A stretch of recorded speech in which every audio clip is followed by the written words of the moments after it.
ప్రభువైన యేసుక్రీస్తు కృపయు, దేవుని ప్రేమయు, పరిశుద్ధాత్మ సహవాసమును మీ అందరికీ తోడై ఉండునుగాక. 2 కొరింథీ 13వ అధ్యాయము 14వ వచనము.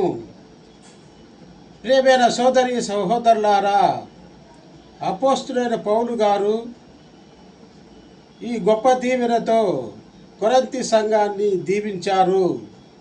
మనమును దేవుని కృప కోసం, తండ్రి దేవుని ప్రేమ కోసం, పరిశుద్ధాత్మ సహవాసం కోసం ప్రార్థించుదాము.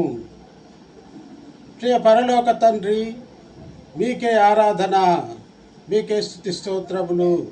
ప్రభువా, మీ కుమారుని ద్వారా మాకు పాప క్షమాపణ, రక్షణ, పరిశుద్ధాత్మ ద్వారా ఈ కృపాకాలంలో సహవాసమును దయచేసినందుకు వందనాలు. ప్రభువా, మా కుటుంబాల్లో శాంతి సమాధానాలతో నింపండి. ఆమెన్.